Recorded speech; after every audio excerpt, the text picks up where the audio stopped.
कहानी की शुरुआत होती है एक जापानीज आदमी से जो पोल्का डॉट वाले रंगीन कपड़े पहने हुए हैं। जब उसकी आंख खुलती है तो खुद को एक चमकदार सफेद कमरे में पाता है। कमरे में ना कोई दरवाजा है, न खिड़की और ना ही कोई छत। वह आवाज लगाता है पर वहां कोई जॉब नहीं मिलता। धीरे धीरे वह दीवार की तरफ बढ़ता है जहां उसे एक अजीब सा बटन दिखाई देता है। जिज्ञासा और एक्साइटमेंट में वह उसे छूता है और फिर दबा देता है। अचानक कमरे की दीवारों और फर्श से हजारों हंसते हुए छोटे छोटे एंजल्स बाहर निकल आते हैं। कुछ सेकंड तक वह वहां मंडराते हैं और फिर दोबारा दीवारों में समा जाते हैं, लेकिन जाते जाते वे अपनी जगह पर नए नए बटन छोड़ जाते हैं। अब आदमी को एहसास हो चुका था कि यह कोई साधारण जगह नहीं है। वो गुस्से और हैरत में चीख उठता है। दरअसल यह एक लर्निंग स्टेज था जहां उसे स्वर्ग ने किसी वजह से भेजा था। वो उस उंगली को सूंघता है जिसे उसने बटन दबाया था और अचानक डर के मारे चीखने लगता है, क्योंकि अब वो हजारों बटनों के बीच फंस चुका था। वह मदद के लिए पुकारता है, क्या यहां कोई है? क्या मैं घर जा सकता हूं? लेकिन कोई जवाब नहीं मिलता। अब सीन एक मैक्सिकन फैमिली पर शिफ्ट होता है। घर का जवान बेटा जो पेशे से एक रेसलर था, जिसका आज रात एक खतरनाक मैच होने वाला है। उसकी मां परेशान है क्योंकि उसका अपोनेंट उससे आधी उम्र का है। पिता उसे तसल्ली देते हैं, चिंता मत करो, उम्र के साथ तजुर्बा आता है।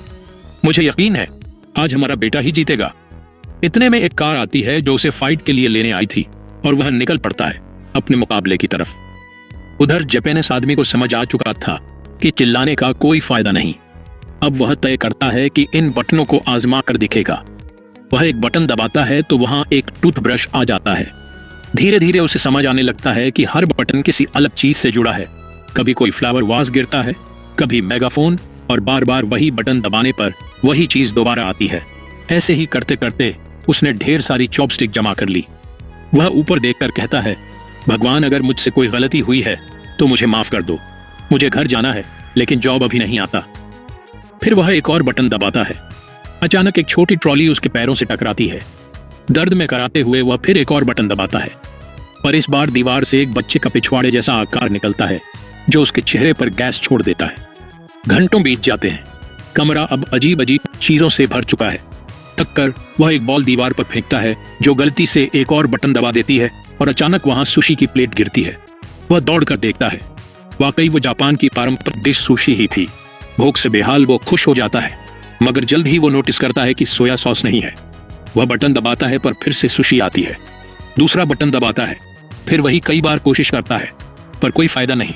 आखिरकार वह हार मानता है और बिना सोच के ही सुशी खाने लगता है। भूख के मारे वह सूखी सुशी भी मजे से खा जाता है, लेकिन जैसे ही आखिरी पीस खत्म करता है वह दोबारा बटन दबाता है और इस बार सोया सॉस की बोतल गिरती है। गुस्से में वह कहता है, अब आई हो, बहुत देर कर दी तुमने, और बोतल को दूर फेंक देता है। अचानक एक और बटन दबाने पर उसे 3D ग्लासेस मिलते हैं। वो जैसे ही उन्हें पहनता है उसे सामने एक बेबी एंजल नजर आता है जो अपने खास बटन की तरफ इशारा कर रहा होता है। वो खुशी से झूम उठता है। उसे लगता है शायद यही बाहर निकलने का रास्ता है। वह तुरंत उस बटन को दबा देता है, लेकिन तभी कमरा अंधेरे में डूब जाता है और एक काउंटडाउन शुरू होती है। वह घबरा जाता है। धीरे धीरे सारे बटन गायब होने लगते हैं और ऊपर से बच्चे का बड़ा सा पिछवाड़ा उसके ऊपर उतरने लगता है। उसे लगता है अब सब खत्म हो गया, पर जैसे ही गिनती खत्म होती है वह पिछवाड़ा रुक जाता है और फिर उसके ऊपर गैस छोड़ देता है। अब हम देखते हैं उस मैक्सिकन रेसलर को जो उस जगह पर पहुंच गया था जहां आज उसकी फाइट होने वाली है। वह अपने कपड़े बदलता है और फिर पूरी तैयारी के साथ मैच के लिए तैयार होता है। वहीं दूसरी तरफ वह जापानीज आदमी अब तक सुपर डायमंड नाम की सुपर कॉमिक्स की 5 किताबें पढ़ चुका था। उसे पढ़ने में मजा आ रहा था और एक्साइटमेंट में वह छठा पार्ट पढ़ना चाहता है। वह बटन दबाता है, लेकिन छठे पार्ट की जगह उसे सीधा 7वां पार्ट मिलता है। गुस्से में वह और बटन दबाता है जिससे उसे 8वां और 9वां पार्ट भी मिल जाता है, मगर छठा पार्ट अब भी गायब था। तभी अचानक एक और बटन दबाने पर पीछे की दीवार खुल जाती है। एक छिपा हुआ दरवाजा नजर आता है।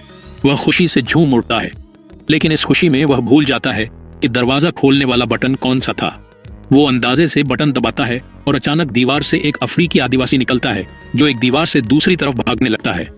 वह घबरा जाता है और दूसरा बटन दबाता है, पर अब उसके सिर पर पानी गिरने लगता है और वह परेशान हो जाता है। आखिरकार जब वह एक और बटन दबाता है तो दरवाजा दोबारा खुल जाता है। वह दौड़कर उसकी तरफ बढ़ता है, मगर दरवाजा उसके पहुंचने से पहले ही बंद हो जाता है। वह फिर कोशिश करता है, पर इस बार भी वही होता है। अब उसे समझ आता है कि अगर वह बटन को दबा कर रखे तो दरवाजा खुला रह सकता है। वह कहीं अजीबोगरीब तरीके आजमाता है। कभी पेड़ से दबाकर तोड़ने की कोशिश करता है, कभी रस्सी से खींचता है, कभी दूर से फैन से हवा मारता है, लेकिन कुछ भी काम नहीं करता। फिर वह ट्रॉली पर बैठकर फिसलने की कोशिश करता है, पर वह भी गलत दिशा में चला जाता है। अब उसे समझ आता है कि बटन को किसी भारी चीज से दबाकर रखना पड़ेगा। वह पास रखा हुआ फ्लावर वास उठाता है और बटन के ऊपर रख देता है, मगर बटन फिर भी ऊपर उठ जाता है। वह सोचता है, अगर मैं फूलदान में पानी भर दूं तो वह भारी हो जाएगा और दरवाजा खुला रहेगा। वह तुरंत पानी वाला बटन दबाता है, पर पानी सीधे उसके सिर पर गिरता है। वह फूलदान के पास जाता है, लेकिन पानी अब भी उसके सिर पर ही गिर रहा था। कई कोशिशों के बाद भी वह फूलदान में पानी नहीं भर पाता। इतना ही पानी जमा हो पाता है जिससे बस एक पौधे को पिलाया जा सके। अब उसे दूसरा आइडिया आता है। वह फूलदान के अंदर ढेर सारी सुशी भरने लगता है। धीरे धीरे फूलदान इतना भारी हो जाता है कि वह उसे उठा ही नहीं पाता। वह कुछ सुशी निकालना चाहता है, मगर फूलदान का मुंह बहुत छोटा था, इसीलिए वह चॉपस्टिक की मदद से एक एक करके सुशी निकालने लगता है। घंटों की मशक्कत के बाद वह काफी सुशी निकालने में कामयाब होता है। अब वह मुश्किल से फूलदान को उठाता है और बटन के पास ले आता है, मगर वहां जाकर उसे एहसास होता है कि वह फिर से भूल गया है। कौन सा बटन दरवाजे वाला था? घबराहट में वह एक बटन दबाता है और वहीं अफ्रीकी आदिवासी फिर से बाहर आ जाता है। वह दौड़ते हुए फूलदान से टकरा जाता है और फूलदान दो हिस्सों में टूट जाता है। आदमी गुस्से में पागलों की तरह चिल्लाने लगता है, लेकिन आखिरकार वह सही बटन ढूंढ लेता है। अब वह कोशिश करता है कि बटन को सुशी से ढक दे, पर बटन फिर ऊपर उठ जाता है। फिर वह टेप से दबाने की कोशिश करता है, मगर यह तरीका भी नाकाम रहता है। दरवाजा फिर बंद हो जाता है और उसे चोट लग जाती है। कुछ वक्त बाद का सीन दिखाया जाता है। वह कई सारी पेन किलर गोलियां खाकर सोया होता है। जब वह उठता है तो उसे अपनी डेली रूटीन की याद आती है। उसे ब्रश करना है। वह पानी गिराने के लिए एक बटन दबाता है, पर वह बटन गलत होता है। इस बार ऊपर से एक लंबी रस्सी नीचे गिरती है और उसी पल उसके दिमाग में एक शानदार आइडिया आता है। अगर मैं इस रस्सी से झूल जाऊं तो दरवाजे तक पहुंच सकता हूं। वह बटन दबाता है, रस्सी पकड़कर झूलता है और आखिरकार टाइम रहते दरवाजे तक पहुंच जाता है। लेकिन अंदर पहुंचते ही वह देखता है कि वहां एक और दरवाजा है और यह दरवाजा लॉक है। अब वह आदमी किसी तरह अपने पहले दरवाजे के बंद होने से पहले कमरे में वापस आ जाता है, लेकिन दरवाजा उसके कमर पर लग जाता है। गुस्से में वह दीवार पर एक बटन पर जोर से लात मारता है और अचानक कमरे के बीचों बीच एक चाबी हवा में तैरने लगती है। वह तुरंत समझ जाता है कि यह चाबी शायद उस दूसरे दरवाजे की होगी, मगर दरवाजे की तरह वह चाबी भी कुछ देर बाद गायब हो जाती है। अब उसे एक साथ दो काम करने होंगे, चाबी को पाना और दरवाजा खुला रखना। लेकिन सबसे पहले उसे वह बटन ढूंढना था जिससे चाबी आती है, क्योंकि हमेशा की तरह वह इस बार भी वह बटन भूल चुका था। वह दीवार पर एक रैंडम बटन दबाता है और अचानक एक सफेद कुत्ता बाहर निकलकर उस पर भौंकने लगता है। वह डरकर पीछे हटता है। दूसरी बार भी वही होता है, पर तीसरी बार आखिरकार उसे सही बटन मिल जाता है। इस बार वह ज्यादा सावधानी से काम लेता है। वह बटन की तरफ इशारा करते हुए पीछे जाता है। वहां रखी सुशी उठाता है और आकर उस सुशी को उसी बटन के ऊपर रख देता है ताकि उसे भूल न जाए। लेकिन जैसे ही बटन दबाता है, फिर से वही सफेद कुत्ता बाहर आ जाता है। वह फिर डर जाता है। गुस्से में वह दोबारा सही बटन ढूंढ लेता है और अब एक नया प्लान बनाता है। इस बार वह रस्सी की मदद से जोड़कर दोनों बटनों तक एक साथ पहुंचने की कोशिश करता है, मगर यह प्लान भी पूरी तरह से नाकाम हो जाता है। वह फर्श पर गिरता है और तभी उसकी नजर एक प्लेजर पर पड़ती है जो उसे किसी पुराने बटन से मिला था। प्लेजर देखते ही उसके दिमाग में एक शानदार आइडिया आता है। अगर मैं प्लेजर की मदद से दीवार पर चिपक जाऊं तो बटन दबा सकता हूं। पहली बार वह नाकाम रहता है, पर कुछ कोशिशों के बाद उसका प्लान काम करने लगता है। अब वह रस्सी पर झूलता हुआ प्लेजर की मदद से दीवार पर चिपककर सही बटन दबा देता है। फिर उसी प्लेजर से खुद को पीछे धकेलता है और हवा में तैरती चाबी पकड़ लेता है। इसके बाद वह पैर से दरवाजे वाले बटन को दबाकर झूलते हुए दरवाजे के अंदर दाखिल हो जाता है। दरवाजा बंद होने से ठीक पहले वह जल्दी से चाबी लगाता है, लॉक खोल देता है और खुशी से मुस्कुराता है। उसे लगता है अब वो आजाद हो जाएगा, मगर दरवाजा नहीं खुलता। वो परेशान हो जाता है क्योंकि ऊपर एक और लोग लगा होता है जिसे खोलने के लिए 3 अंकों का पासपोर्ट चाहिए था। वह हड़बड़ाहट में फिर कमरे के अंदर लौट आता है, मगर इस बार भी दरवाजा उसके पीठ पर लग जाता है। गुस्से में वह प्लेजर उठाकर दीवार पर फेंकता है और जैसे ही वह दीवार से टकराता है, एक बटन दब जाता है।